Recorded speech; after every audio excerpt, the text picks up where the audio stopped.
Good evening, everyone. I'm Claire O'Dowd. I'm Research Curator at the Henry Moore Institute, and a very warm welcome to this evening's event. Tonight's lecture is the second in a series of events running alongside our current exhibition, A State of Matter, Modern and Contemporary Glass Sculpture, which is on at the Institute in Leeds until June the 5th. 2022 is the United Nations International Year of Glass, and so glass is being celebrated across the world in its many different forms and uses in science and technology and architecture and of course the arts. And we're really delighted that A State of Matter is part of these celebrations. The exhibition explores the many different ways that artists have worked with glass, which is not necessarily a material that's immediately associated with sculpture, but it's a fascinating material. It's full of creative possibilities, and sculptors have been using glass for decades now to produce some truly innovative and thought-provoking work. The exhibition looks at glass through its three states of matter, solid, liquid and gas, which roughly correspond to particular techniques such as casting, blown glass and poured molten glass.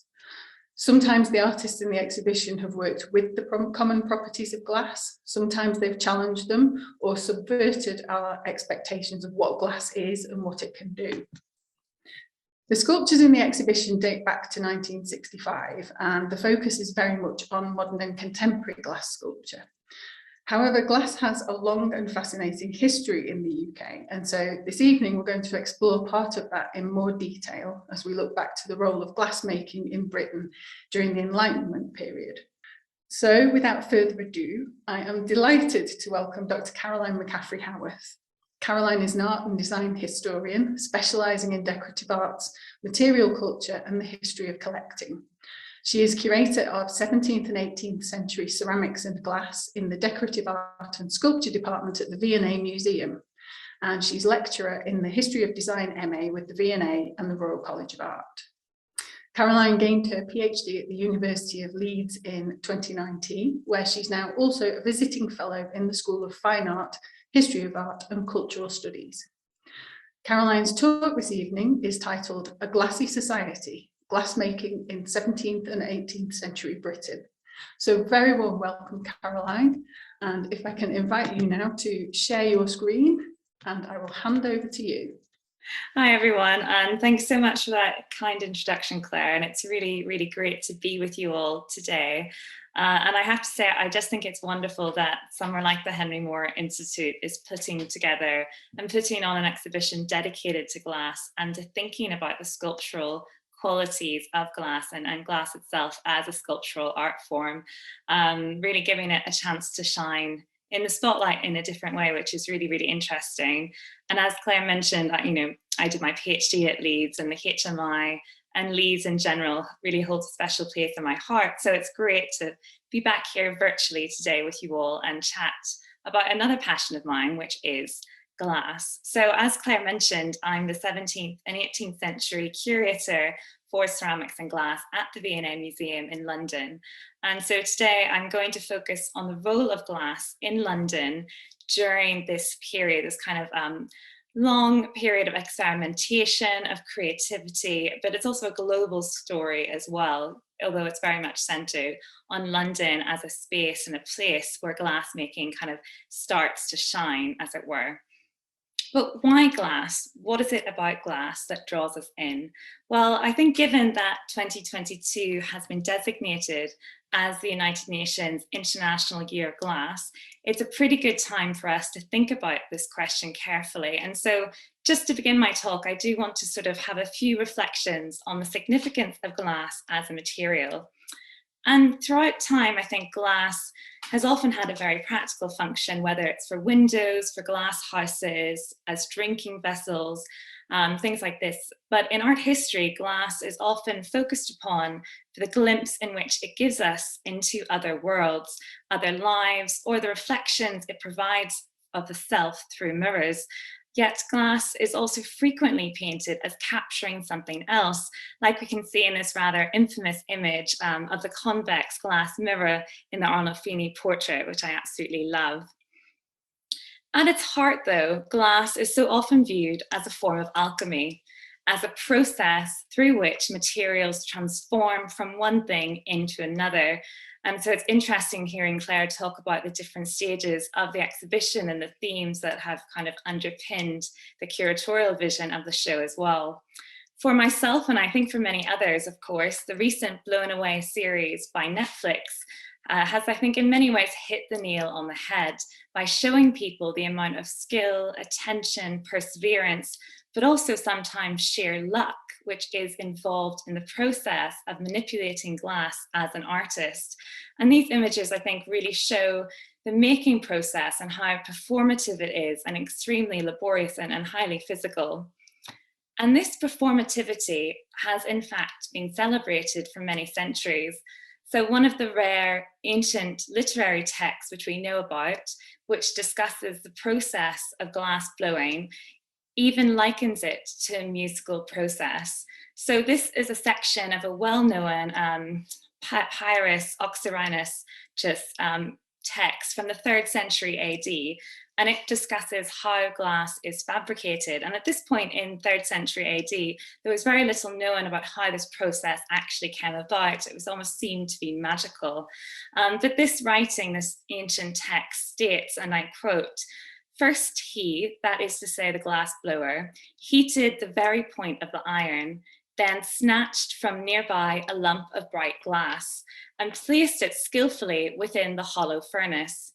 As it tasted the heat of the fire, was softened by the strokes of Hephaestus, which is fire, he, the glass blower that is, blew in from his mouth a quick breath, like a man essaying the most delightful art of the flute. The glass received the force of his breath and became swollen out around itself like a spear before it. It would receive another onslaught of the divine breath." Now, there's so much, I think, to unpack here in this ancient text. Here, the very power of humankind to manipulate such a material and craft it into something new through artistic skill is viewed not only as something which is divine, there are ideas of air, of breath, of our power over this material, but it's also musical, it's part of a performance. I love that description, likening it to playing the flute. And even today, I think this quote really encapsulates how I think about glass, and perhaps many other glassmakers among us. But how do we, as curators or as historians, how do we actually translate this excitement, this tension, this huge amount of performativity as we sculpt and form this material into something new, into a new artistic creation in glass? How do we translate that in the contemporary space of a museum or a gallery setting? This is something I've been spending a lot of time thinking about, especially this year with the UN Year of Glass.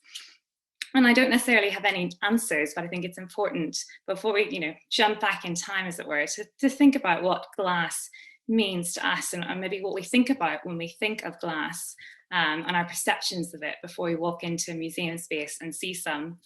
But let us sort of leave these musings behind, and instead we'll turn our attention to the 17th and 18th century in Europe, which saw many, many significant changes in glass production. In the early part of the 17th century, coal-fueled furnaces were developed in England, and towards the end of the century, the first colourless lead glass, which is sometimes known as flint glass, and lead crystal was produced. Now, these new technologies allowed London, and therefore Britain, to become one of the leading glass producers in the world, and this would continue to expand throughout the 18th century. And it's really this journey that I'm going to trace over the next 35 minutes or so. Now, London's glassmaking history really dates back to the Roman period, and in fact, our collection at the V&A Museum is one of the largest in the world, dating back over 3,500 years. But rest assured, I'm not going to try and sweep through 3,500 years worth of glass and knowledge in such a short period. But I should just mention that our glass galleries up at the museum are currently undergoing a refresh after 25 years, when they were first created in the early 1990s. And this is being led by two of my colleagues, Reino Liefskes and Simon Spire. So if the next time you're in London, do come along and see what we're doing in the glass galleries. Between the 7th and the 14th centuries, both window glass and tablewares began to be made in England, but it would be a further 200 years before attempts were made to set up glassmaking as a fully commercial enterprise, which in the end centered in and around London. And there are lots of reasons for this, but I think one of the key things, which we'll see shortly in the talk, is that the export market was huge. So we were importing a huge amount of glass, particularly from Venice, from Italy, but also from the Dutch as well into England. But soon there became a sort of real desire to perfect London glassmaking abilities, techniques, materials, and create a proper market for it as well. And I think it's also important to note that most of the glass I'll be discussing today was very much made for luxury consumption. So it was being used by the aristocratic members of society, the higher classes, the higher social classes of this period. But in reality, that's only about 2% of the population at this time. So just something useful, I think, to bear in mind.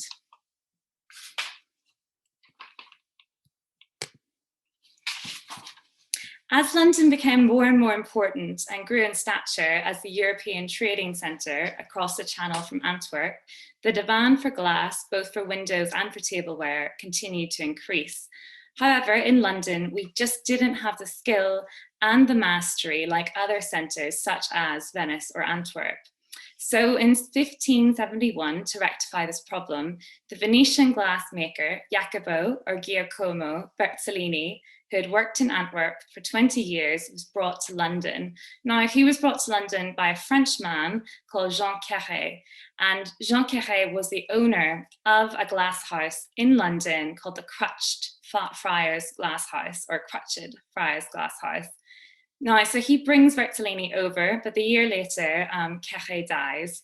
And so essentially, quite soon, Berzolini is placed in charge of the glass house. Now, interestingly enough, Berzolini is granted a license in 1574 to produce Venetian-style cristallo glass. And this is essentially a form of soda glass made with purified materials. And this was to be, the patent was given to be used at the Crutched Friar Glass House. This essentially gave him a 21-year monopoly of the making of Venetian glass in England. And really this was further, his ability to do this was sort of furthered because there was also an embargo brought in on the importation of glass from Venice. So he was really able to kind of monopolize his wares at this point. Now, many of the objects made at Berzolini's glass house were diamond point engraving, and I'll talk a bit about that in a minute. And I just want to show you one of his goblets here, which is now at the V&A. And this is really very much made using traditional Venetian techniques. So the stem itself that you see would have been blown from a mold, whereas the vessel body and the bowl of the glass would have been blown freehand. And at the moment, I think it's about 9 examples of Berzolini's works, which we know of, that are essentially recognized from the engraving in diamond point, which is attributed to Anthony Delisle, who was a emigre from France, a craftsman who had emigrated from France to England. And this particular glass is one of the earliest known provenanced English glasses that we know of still to exist. So it's incredibly good condition considering that. So this goblet is very much attributed to Berzolini's glass house because of the engraving, but also we're very lucky we have a date. So if you can just see that, it has 1586. And it's also accompanied by an inscription. Hopefully you can just make out Elizabeth on the top of the glass. The entire inscription reads, "God save Queen Elizabeth," and accompanied by the date of 1586. And it also has the initials RP and MP, which probably refer to its original owners. And we think that these initials stand for Roger and Maud Pulston of Emerald, who celebrated their 30th wedding anniversary in 1586. And if this is the case, I think it really emphasizes the important role which glass was already playing in celebrations, in commemorations, or perhaps in rituals of gift giving at this time. Now the glass is decorated with trail decoration, diamond point engraving, and gilt.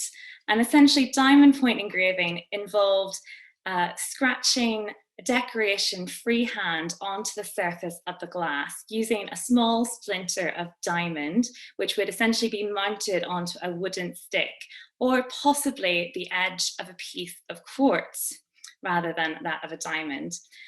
The engraver, of course, must avoid scratching too deeply, as that essentially would cause the glass to crack. So it's an incredibly meticulous, difficult technique, because you really needed to be firm enough, but not too firm, essentially, to make it work. And it's a technique that was very much introduced by the Venetians in the 16th century, and it had been mastered by the Dutch. So this is Verzolini and Delisle bringing this over to London. So what this means is this and any other pieces from the Verzolini glass houses are very, very rare examples of full glasses still intact, which were made prior to the Restoration period in England. So really, really very rare. And I had to just show you another example. I love this one. This is at Corning Museum of Glass in the US. And again, it has an inscription. Again, we believe it's coming from Verzolini's glass house with the engraving done by Anthony Delisle. And the inscription on this glass is in God is all my trust, which is the motto of the Pewterers Company of London. So we believe this would have been a special commission, perhaps, for the master or the head of the Pewterers Company at that point. And I have to also point you out to the wonderful, if hopefully you can just make them out, the lion mask, so the lion mask faces on the stem of this glass, which is, if you kind of scrunch your eyes in, is a really, really lovely feature. And this is the only existing glass stem with this lion mask mold that we know of that still exists today. Now, when Verzolini retires in 1592, his 21-year license has expired, and this sort of sets a trigger of other glass houses sprouting up, including a second Cristallo glass house, which is set up at Blackfriars, known as the London Glass House of Jerome Bowes, as well as others sprouting up in Greenwich as well. Throughout the 17th century, of course, there are several important changes in the cultural, but also the technological context of making glass. First, a new glass furnace was invented that could be heated with coal instead of wood. Now, this sort of changes everything, and for the most part as well, it also enables the king, who has been very kind of concerned over the rapid destruction of the woodlands by the glassmakers, to declare wood-fired furnaces illegal. So basically everyone has to kind of action themselves into using this new technological working furnace. From 1615, Admiral Sir Robert Mansell, who was a favourite of the king, purchased the monopoly of glassmaking in England, especially for making glass in the Venetian style, as well as kind of standard kind of wine goblets that we've been seeing so far. Now, Mansell's main challenge, though, was not just to create drinking vessels or a utilitarian glass, it was also to satisfy a growing demand for window glass, that he was trying to create some tableware as well. And unfortunately, we don't know any intact glasses from his particular from this period in the first half of the 17th century. Now, Mansell's patent basically lapses when he retires in 1642, and we know the industry kind of continues to flourish for a bit with him gone, but by the time we hit 1649, of course, we have the sort of an extension of Cromwell, and the real destruction, particularly of coloured glass, stained glass windows in churches under his sort of puritanical reign. Plain glass, therefore, really comes at a high premium, and drinking glass production at this time really declines as well. And of course, this period also coincides with the rise in English Delftware and earthenware as well, perhaps replacing pewter, but also glass in some homes and taverns. With the restoration of the monarchy in 1660, the British glass industry kind of finally has its moment to come back and start shining and growing steadily. And following this, with the Great Fire of London in 1666, there's also much to encourage the growth of the glass industry, particularly window panes, etc., that have been destroyed and damaged with the fire. So what we have here is a sort of continuing growth of the geographical landscape of glass houses at this point. So we have lots in Southwark, popping up in Vauxhall and Bankside, as well as Greenwich and Chelsea. And those are very interesting. Anyone interested in this, I'd really recommend David Watt's work, who's looked at the history of glassmaking specifically within the London context in this period. Nevertheless, there was still a really huge, sort of significant reliance on the export market in order to satisfy demand. So for example, between 1667 and 1672, so actually only 5 years, the London glass sellers, who were called, two London glass sellers called Michael Measy and John Green, were ordering almost 30,000 items of glassware from Venice to meet London market demand, essentially. So that's a huge number coming from Venice into London in that 5-year period. And also you have to think about just the travel of them actually getting here feasibly and not smashing, and you know how they were stored and kind of looked after on those journeys. So it was a risk in many ways, I think, to rely so heavily on an export market. But I just wanted to show you a couple of examples of the type of thing I'm meaning. So this is some Venice glass from sort of the mid to late 17th century, which are now at the V&A. And I think both really give the idea of the colourful, opulent, you know, incredibly well-crafted pieces that we were exporting in.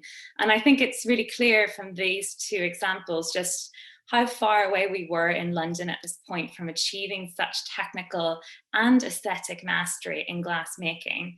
So these are really lovely, but I want to just speak a bit more on about the one on the right, which is really nicely diamond engraved with applied and tool decorations. That's absolutely gorgeous, dating to the mid 1650s.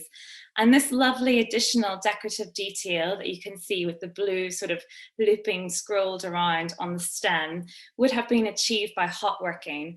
And this is an incredibly meticulous technique that takes a long time to achieve, and it was usually done by the master glass blower in the workshop, who would essentially work the glass in front of the furnace, and tools were used to shape the hot glass, making sure that it would kind of remain soft and malleable, workable, by constantly reheating it in the mouth of the furnace or the glory hole throughout the whole process as well. And I think the effect is just absolutely gorgeous. But you think, you know, 30,000 of these, you know, coming over in ships. I mean, yeah, I think it's very lucky with what we have that's managed to survive. Following the restoration of Charles II in 1660, there was an increased effort to grow the artistic centre of glass production in London. And this, I think, was not only influenced by the return and glory of the monarchy, but it was also greatly influenced by sort of two key events and two key things, and I'm going to speak about each in turn. Firstly, the founding of the Worshipful Company of Glass-Sellers of London, who received their charter officially in 1664, although it's important to note that they were actually in operation from 1635. But the charters received 1664.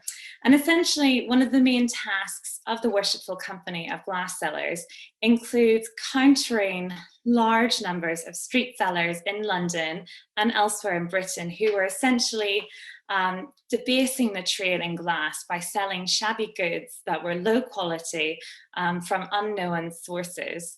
So essentially the company really take over control, quality control of the manufacturing processes.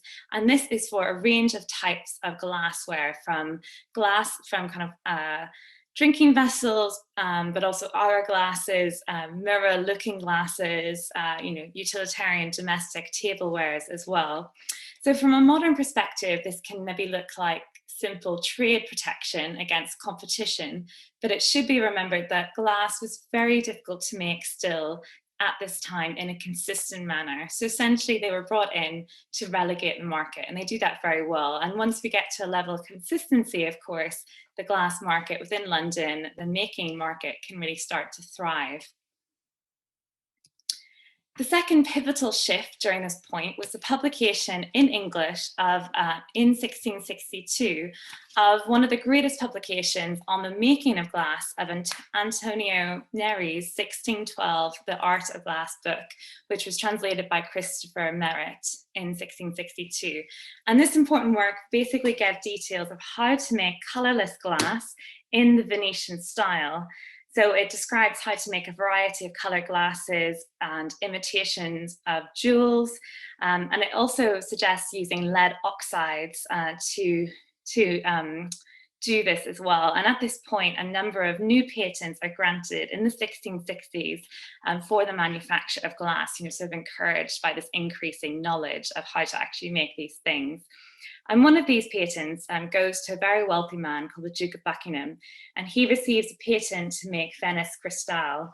And one of his glasses is at Greenwich, and it produces incredibly thin vessels, whilst another is at Vauxhall, and they're essentially producing mirror plates and mirrors. His glass houses really specialised, particularly in mirrors, and he dominated that market. And he was very much celebrated for that. So, for example, the diarist and the collector John Evelyn once claimed that Vauxhall mirrors were far larger and better than any that come from Venice. And here I'm just showing you a nice example. This is now at the British Galleries in the V&A, dating from this period, which we believe to be being made in Vauxhall. And just to kind of give you an idea of the breadth and variety of a glass house's production, this is a posset pot. It's one of the earliest known to survive. It was very much a form made in pewter and also silver. And here we think it's coming from Buckingham's London Glassworks. Posset, for those of you who don't know, was a sort of warm milk curdled with ale, and then I think often thickened with eggs. And typically it was drunk during winter, but as 17th century kind of phased out, it became less and less fashionable, which I think is why we still have a few that managed to survive. But we kind of go from very simple, plain objects like the posset pot to this incredible drinking glass, which is now at the British Museum, it's dating to 1663. And this is also made by Buckingham's glass houses. This is a wonderful glass that is just, in terms of technical mastery and craftsmanship, absolutely amazing. So it's a spherical body with a really nice bell foot and cylindrical, kind of quite wide stem. And the bowl itself is engraved with the 4 seasons, with vines, birds, there's rabbits, and they're gilded kind of strawberries on stems. There's a hunt scene. There's one with a wreath as well. So it's just really incredibly detailed. I'll show you another image on from the other side as well. And it's also been signed with a wreath and the initials. And again, probably linked to a marriage or some sort of celebration or anniversary, the point in kind of the commissioning, the motivation for commissioning it. By the end of the 17th century, a real revolution in the way in which glass was produced occurred, and I think very much, motivated by the translation of Neri's text as well. And this really helped to secure and bolster the future success of the industry in London. And this was the introduction of lead glass to the making of clear glass from the 1670s onwards, believed to be masterminded by George Ravenscroft, amongst others, in London and also in Ireland.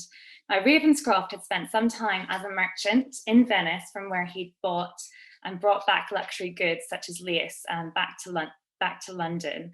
And he had met on his travels a variety of craftsmen, including an Italian glassmaker called John Battista da Costa. Now, da Costa was not just an ordinary glassmaker, he was also specialised in jewellery, that is to say, simulant gem jewellery, so jewellery made mostly of glass. And I think perhaps Ravenscroft really saw that there was an opportunity for a kind of a rich commercial relationship between them. Ravenscroft builds Da Costa a furnace in a semi-derelict palace in London, a derelict glass house near Savoy Palace in London, right on the Strand, near where the Savoy Hotel currently stands. And here they sort of set to work trying to create glass, as London glass that is as good as Venetian glass. And they're adding some lead into the mixture, but it's quite a long process and it doesn't work very well straight away. So at the very beginning of their sort of partnership, a lot of the glass is still frizzling. Now, what that basically means is it's crystallizing and essentially falling to pieces. It's kind of falling apart, which is a huge loss of money, of resources, of labor, material costs, time, all of that. So it really takes them a few years to perfect their process of changing the formula. Essentially, they realize by adding lead oxide into the mixture, they can create a glass that is much more thinly blown, with incredibly clear, incredibly brilliant and glassy in nature. And it was also easier to work with at lower temperatures as well. So here you can just see a couple of their pieces, and I think the clarity of the work is much admired. So much so by 1677, they had sort of received quite a lot of celebration for the work that they were creating. And the Worshipful Company of Glassellers also gave them a stamp of a raven's head seal linked to Ravenscroft's arms. And that's essentially how we're able to identify their works today. Because of this invention of lead glass, lots of other forms kind of quickly evolved following this time. So for example, the English decanter, which I'm showing you an example of here. Again, the brilliancy of the glass, I think it really comes across. And you can see that in this wonderful example. And you can just imagine whatever color of wine you would have had inside it would have really kind of shone as well.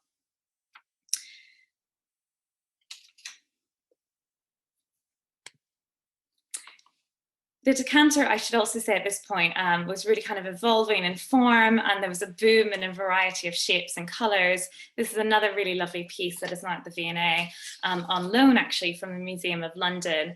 And it's a thinly blown glass bottle, and that had been around for many, many years, really back to the Roman times for storing liquids and alcohol. But it becomes kind of seen as a very particular London and especially English characteristic at this time. So you have this bubble of glass with the long neck. So it's quite quick, quite cheap container that can be made very easily by the glass blower. By 1694 then, following this kind of important discovery and the significance of lead glass in England, by 1694, 1/3 of all annual English glass produced was exported elsewhere, especially to France. So really, in less than 20 years, we've had a really kind of huge swap from us importing everything to us actually exporting as much as possible. And just to give you a very quickly a kind of an understanding of the cost associated with something like lead glass, things like this, for example, would sell for a range of prices, but normally a dozen good quality lead glass vessels would sell for 5 or 6 shillings. And that was essentially equal to a week's wages for a glass worker. So, a dozen good quality objects that you're making would essentially equate to your week's work. So, not too sure about the economics of that, but interesting nonetheless. And as we are exporting elsewhere across Europe and especially to France, it's really London which is at the heart of all of this. Even provincial glass houses were transporting their wares to London for them to be sold. And all of this glass retail market was being overseen by the Worshipful Company of Glassellers. So the whole industry was really operating very closely together at this time. By 1696, 62 of the glass houses by 1696, of the 62 glass houses, which we know were operating in England, 22 were producing lead glass. So a pretty significant number, I have to say. By about 1700, the perfected, or what we would term today a perfect English baluster glass arrived. Now these were quite plain glasses, strongly constructed, made from lead glass, and they could essentially be adapted into any size, from very small dram glasses to much larger ceremonial goblets and covers. And I'm just giving you a range on the screen there. These are all coming from the Corning Museum of Glass. Soon as the sort of more heavy Baroque style gave way to a slightly lighter, more elaborate design, movements known as delicate air twists replaced these very sturdy baluster stems, like this really lovely example I'm showing you here from the 1730s, which we think would have been used for wine. And you can see, hopefully, in the very top of the rim of the glass, you've got bunches of grapes as well, which have been added, and you've got this really lovely air twist, I think, just really showing the lightness of this type of object. As well as this, you had slightly smaller glasses with smaller bowls as well, and they were typically used for strong dessert wine, or perhaps even for cordials that were sometimes drunk at salons during this time as well. And I think this one is very lovely, and it's engraved with a crown thistle and a cryptic Jacobite initials as well. So perhaps some sort of Scottish link. As we move into the 18th century, the growing consumption of alcohol becomes a driving force behind developments in glassmaking. So opaque white and coloured enamels, twists, are added into the stem of the glass. And some glasses are made in completely different colours. For example, this all blue one on the screen. Although this is very, very rare, and we don't think that many, certainly not that many survive. We don't think that many were necessarily made, because red or white wine wouldn't have looked perhaps as good as it could have done in a blue glass. But I think it's still very interesting all the same. Instead, the wine glass, like the one I'm showing you on the right-hand side, would have been much more common. So these are very standard engraved wine glasses. So for example, this wine goblet dates from 1759, and it is engraved with the arms of the city of Utrecht. And it also carries an inscription referring to one of the city's main guard companies. So, very much kind of tied to sort of the political allegiance of the user, perhaps.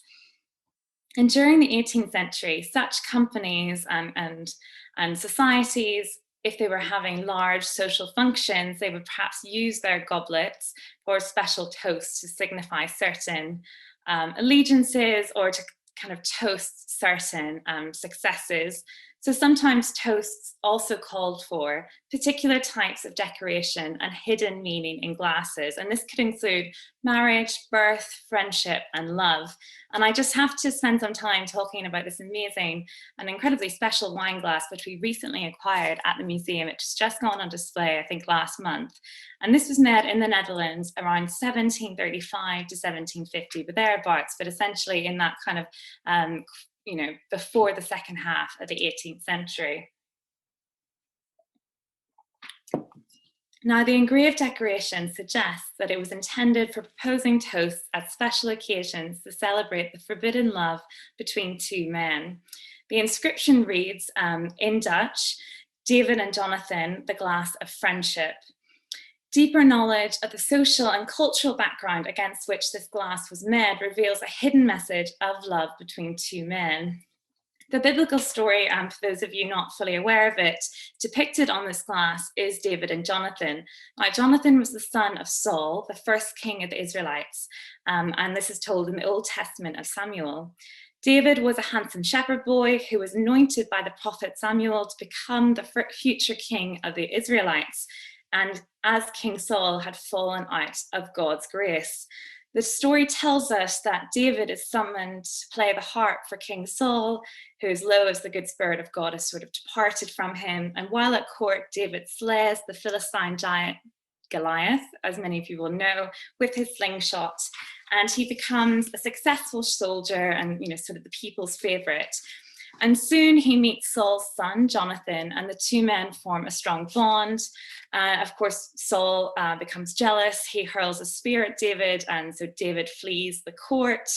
And and but the two men in the end have to, Jonathan and David in the end have to sort of depart for good.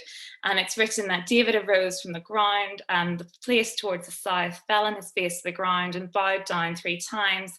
They kissed one another and they wept together, but David more so.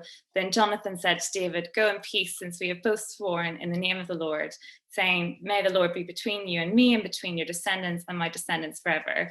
And this is sort of dramatic scene of departure between the two men, which is depicted on our glass. Now, in 18th century Netherlands, it was customary to propose special toasts using glasses with engraved scenes and mottos, which were specifically appropriate to the occasion. So there are countless glasses offering toasts to the prosperity of the home, ships, business, marriage, etc., like I said previously. But historic evidence really strongly suggests that depictions of Jonathan and David on drinking glasses were a way in which to convey secret messages alluding to homosexuality and homosexual love, especially, and if you can just make out with the two figures on the engraved glass that we can see here, because they are stepping on each other's foot. And at that point, this was a particular sign of kind of queer identity in this period, not only in the Netherlands, but across Europe. And most of the information about homosexuality that we have at this time, of course, is found in court records. And we know during this period in particular, there was a huge amount of deceit, of people tricking men to discover their sexual identity and to kind of see what was alleged. And it was, the death penalty was the main source of justice at that point in society. So this sort of wine glass sits within this larger political, cultural moment when there was a huge period of homophobia in the Netherlands where men were losing their life.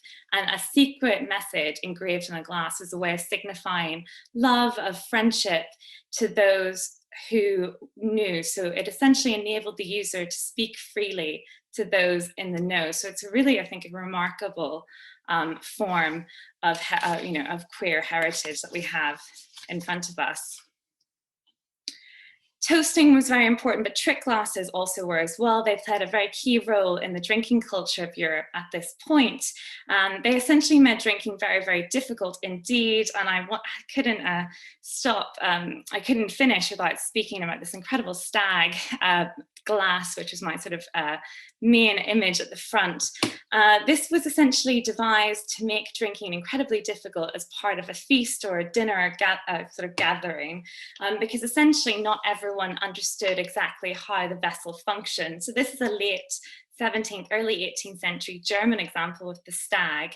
And basically at the bottom of the stag, and you can just see hopefully in the images on the left-hand side there, there is a long hollow glass tube, essentially like a straw, inside the body of the stag, and you were meant to drink from the mouth of the stag, but essentially you needed to cup the hole that's coming out at the very bottom of the bowl of the glass to be able to make the straw work. And if you didn't know that you had to do that, you would essentially suck air and you wouldn't be able to taste the drink. So it became a kind of hilarious trick, because sometimes people would spill wine over themselves, it would be very noisy, or they would kind of gurgle as they tried to drink from it, and they wouldn't be able to use it. So it was kind of quite a kind of form of entertainment. And this is just a wonderful fish drinking vessel with early 17th century, which is at the V&A as well, which I absolutely just love too. And I think these are really wonderful pieces full of fun and humor, and they show very much how glass in the 17th and 18th centuries played such a prominent role in the social lives of the elite. However, just to end, I did want to emphasize that glass as a material also played a significant role in wider global contexts. Colonialism was woven into the production and exchange of glass as a luxury commodity. This was especially the case through the production, use, and bartering of glass slave beads, which were one of the main items of exchange for human life used as currency on the slave coast of the west of Africa. And if you are interested in this, I'd really recommend some current work being done by a scholar in the US called Carrie Sinanen, who's writing an amazing book on race and glass and the intersections between these two. By the end of the 18th century, as we know, rising Enlightenment philosophy and a shift in morality saw the beginnings of the abolition or anti-slavery movement. And of course, this discourse occurred not only in England, across Europe, but also especially in London. And here I'm showing you these intaglio glass seals that are now a part of the Royal Museum of Greenwich collection. And they carry the anti-slavery motto and design adopted by key abolitionists such as Josiah Wedgwood. These were made as everyday glass objects for sealing wax on letters, which was essentially a perfect vehicle to further disseminate and promote anti-slavery rhetoric. So as you can read, hopefully, they have "Am I not a woman and a sister?" and the one below is "Am I not a man and a brother?" essentially to show that you yourself were an abolitionist and you were trying to encourage those who were perhaps writing to, passing these tokens to, or sealing, the wax on the back of a letter, of an envelope to send to someone. And I think in today's climate, thinking through our histories, thinking through what objects mean, materials might mean, and particularly the role of glass as a form of material culture and its significance in the transatlantic slave trade, this is probably not a bad place to end on. So thank you very much. Thank you so much for that, Caroline. That was amazing. A lot of things happened during that period. And glass ties into so many of them. It's an absolutely extraordinary history. Questions are already coming in for you, but I have a question that I'm going to use my host's privilege to ask straight away. In terms of the secret messages that were on the glasses, are there any other examples of those? Those were really fascinating. Yeah, thank you so much, Claire. Yes, there are. I think there's still a lot more work to be done. So I think there is a similar one to our David and Jonathan. Now, I want to say at the Rijksmuseum in Amsterdam, and also perhaps in Cornane. And there's a few that have existed on the market, but I think, to be honest, not enough attention has been given to that. And I think there are probably others out there that we maybe, previously been for love or friendship that actually we need to look at in a bit more detail. Some of them, I think there's one that was given to women if they were expecting, or if they announced they were expecting, where it's kind of like a 4-poster bed almost, engraved, suggesting that they would be in confinement soon, or they would about to have, joyous birth of the baby. So sometimes they're given as gifts, but I think it's difficult to know if that was a known sign, and at this point, homosexuality, particularly in the Netherlands, was the penalty was death if you were discovered. How were they commissioning these objects? Who was making them? That we really don't know anything about that yet, I suppose. That is fascinating. That is really, really interesting. We've got many questions coming in. Were there connections between the development of new pigments in glass, paint and ceramic glazes during this period? Oh, that's a great question. Yes, there absolutely were.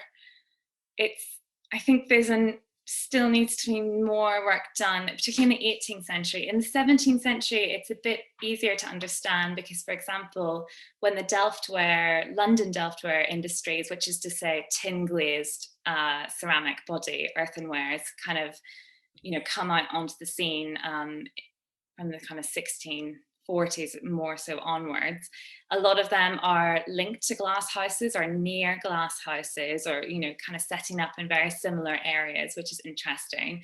So I think there must have been kind of exchange of knowledge and ideas.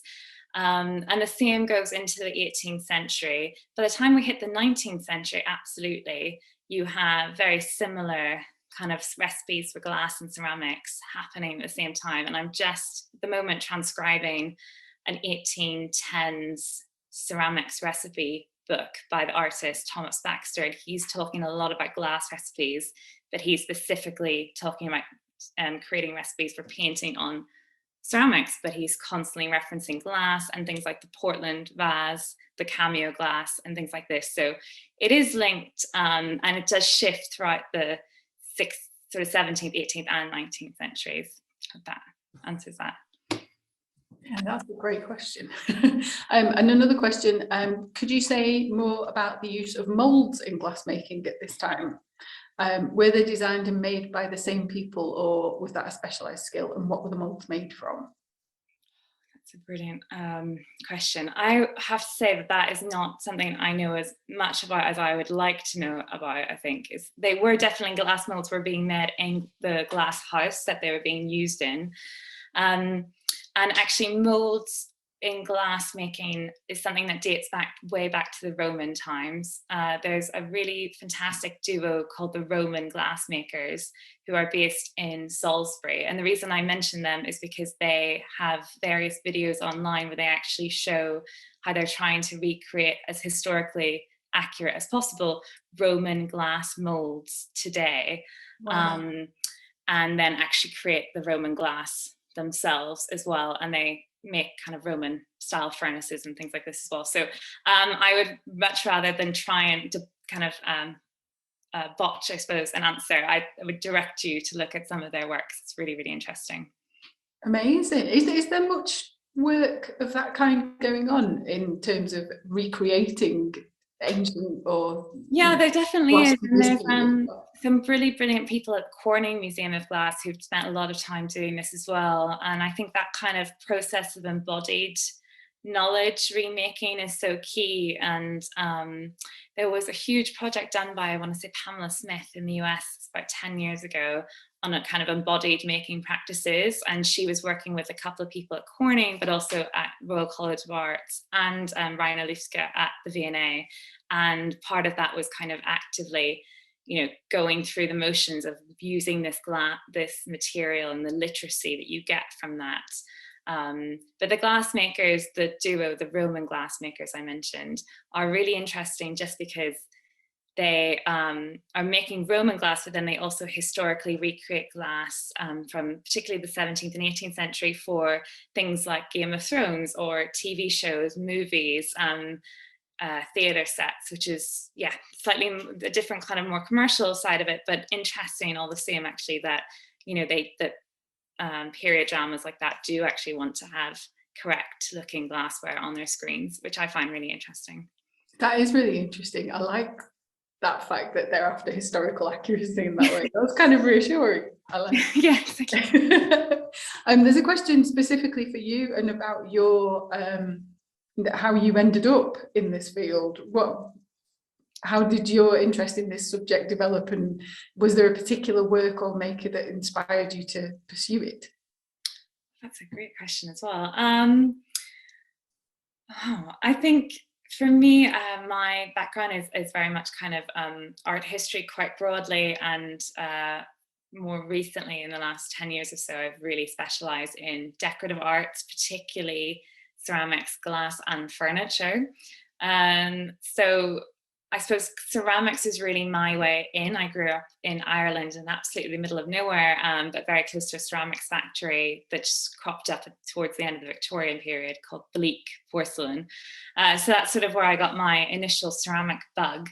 I have to say glass is something I think I've come to slightly later in the last few years, and slowly realizing it's absolutely everywhere. And there's still a lot that we don't fully know about it. And I kind of come back to my kind of beginning reflections or musings that for me, it's the making process, which is so exciting with glass. That's not to say the finished product isn't. I love when you get the end product, but it is that whole process, and it's trying to, I suppose, translate that excitement I have for that, and seeing when you actually get to see glass blow in person, it's an amazing, the heat, you really feel it, you have this like sensory response to it. And I still don't fully know how we translate that into a book or onto, you know, gallery text or the screen as well. So yes, I absolutely hear you. I really agree with that.